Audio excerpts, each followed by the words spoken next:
تو اس کے بعد بھی الگ سے ایک اور ہے پاکی کا وضو، تو اسے وضو بھی کرنا ہے۔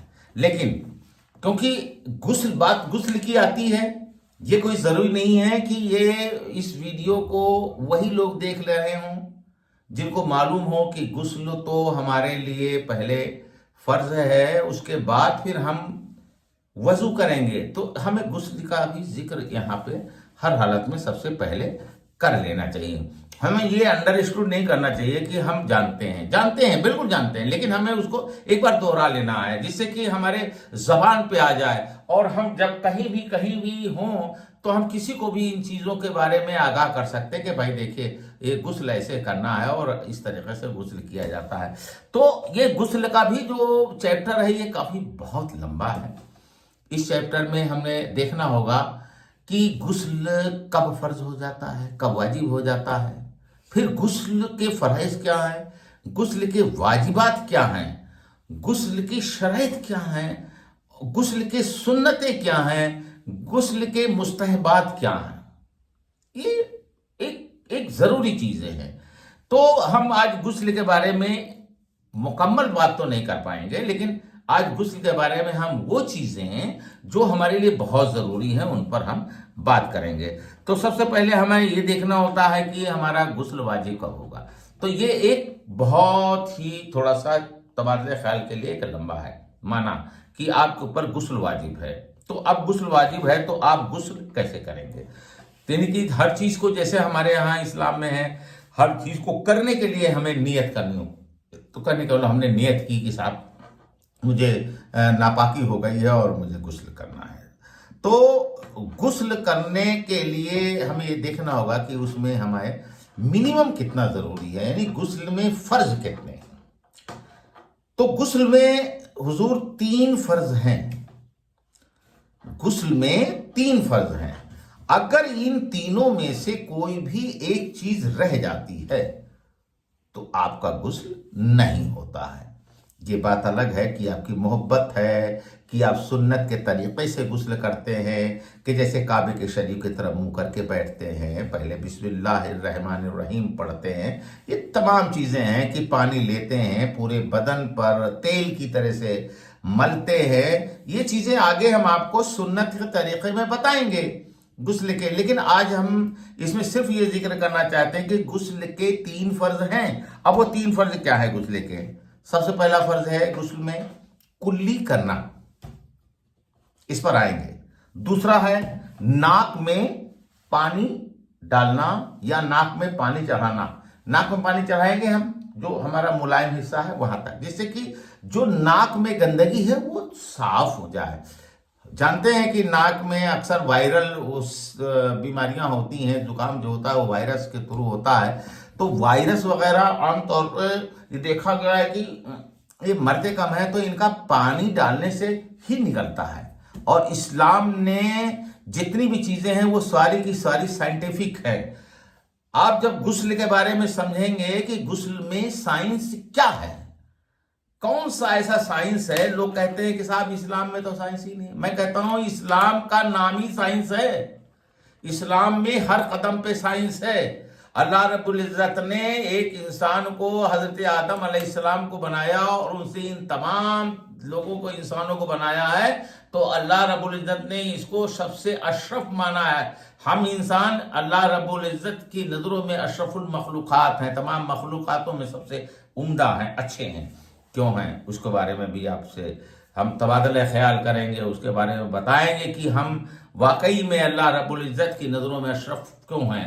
تو اگر اللہ ہمیں اشرف سمجھتا ہے اور ہمارے لیے تمام انتظامات کرتا ہے، اللہ ہمارے لیے تمام سہولتیں مہیا کراتا ہے، ہمیں ایک لمبی عمر زندگی جینے کی موقع فراہم کرتا ہے، تو ہمارا بھی کچھ فرض بنتا ہے کہ ہم اس کو پوری طور پر اپنے اوپر لاگو کریں۔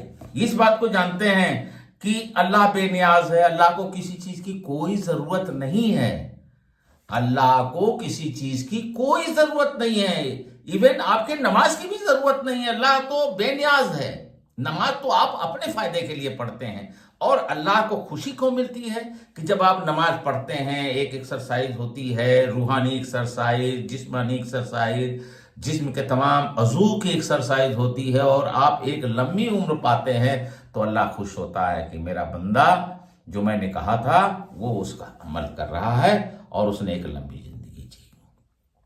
تو غسل میں ہمارے 3 فرض ہیں، پہلا کلی کرنا، دوسرا ناک میں پانی چڑھانا، اور تیسرا پورے بدن پر پانی بہانا۔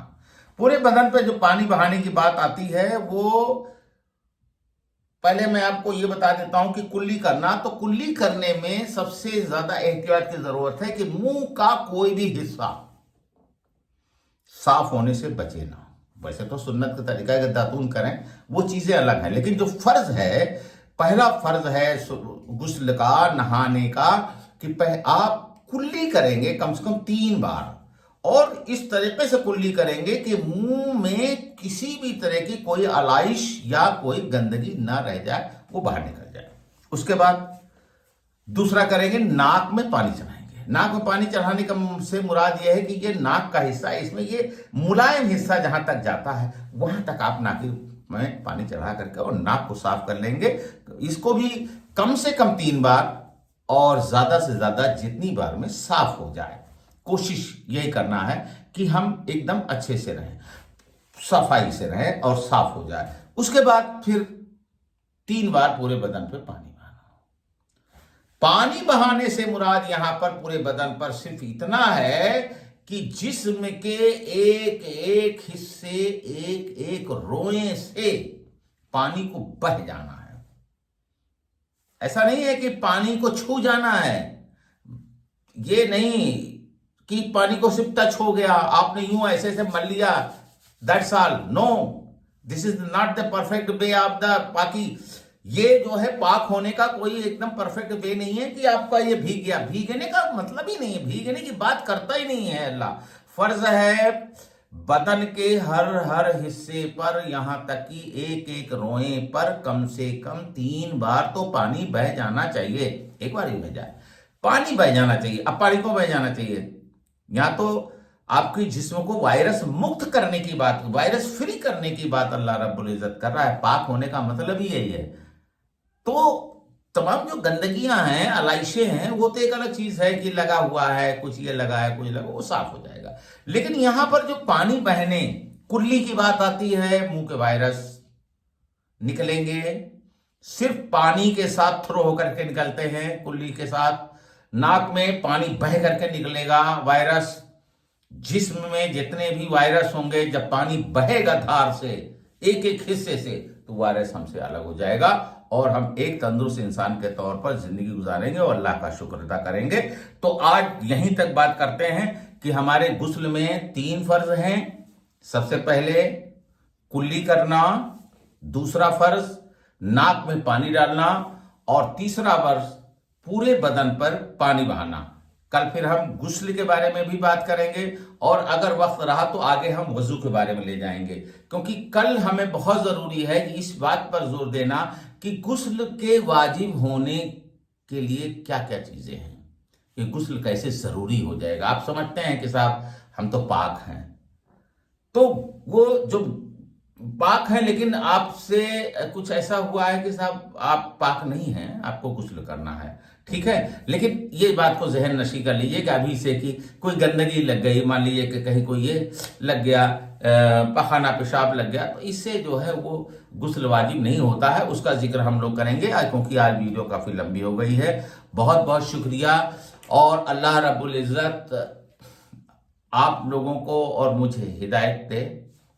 اللہ تعالیٰ سرکار دو عالم صلی اللہ علیہ وسلم، محمد مصطفیٰ صلی اللہ علیہ وسلم کے صدقے طفیل میں جو میں نے کہا ہے، اگر اس میں کسی طرح کی کوئی غلطی، لغزش اگر ہوئی ہے تو اس کو معاف فرمائے۔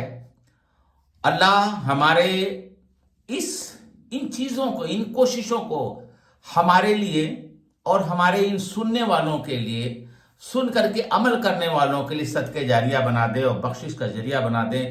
ہم لوگ بہت گنہگار ہیں، ہم لوگوں کے گناہوں کو معاف فرما دے اللہ رب العزت، اور ہم لوگوں کو عزت کے ساتھ سر اٹھا کر کے ایک جو اسلام اور مسلمان کا ایک وقار ہے، اس وقار کے ساتھ زندہ رہنے کی توفیق عطا فرما۔ آمین ثم آمین۔ السلام علیکم ورحمۃ اللہ وبرکاتہ۔